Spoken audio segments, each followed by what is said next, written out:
I called in a Washington computer security company called CrowdStrike, which made a surprising discovery. With us in the studio to tell us more is CrowdStrike's co-founder, Dmitry Alperovich. What did you find? Well, here are the facts, Renee.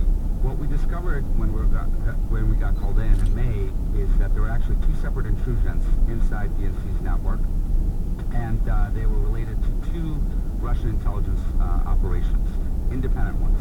There was no indication to collaborate in any way whatsoever. You had one intelligence agency, which we believe to be the GRU, the Russian military intelligence agency, that had come into the network in April and went straight for the research department of the DNC and specifically stole data related to the opposition research that the DNC had on Donald Trump. There was another group that came in the summer of last year, and they went after the communication systems of the DNC, specifically their email servers, and were able to monitor the email and chat communications coming across those servers. And how can you be sure that it was Russian spy agencies that hacked the system? Well, we're very confident of that based on all the forensic evidence that we have available to us during the course of this investigation. We have actually been able to track these two groups that we call Cozy Bear and Fancy Bear back to operations that they've conducted over the past several years.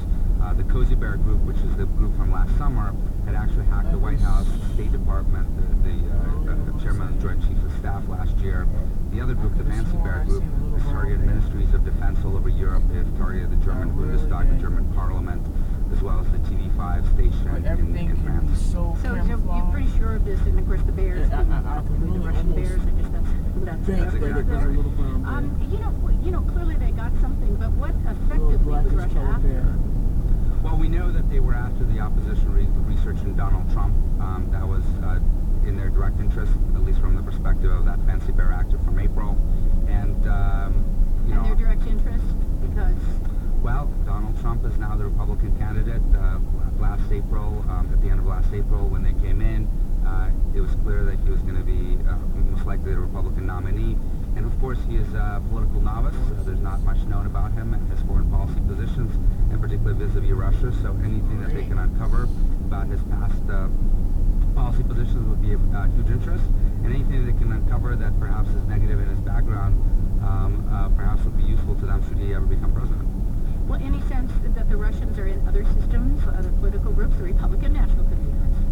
We have no evidence of that, but it doesn't mean we're not in those networks today, so I couldn't ascertain. But I think it's safe to say that the Russians are extremely interested in anything that has to do with the U.S. political system, and it's not out of the realm of possibility that there are in many other systems. Dmitry Alperovich is co-founder and chief technology officer of CrowdStrike. Thanks very much for joining us. Thank you. And now let's report on the sale of Ebony and Jet.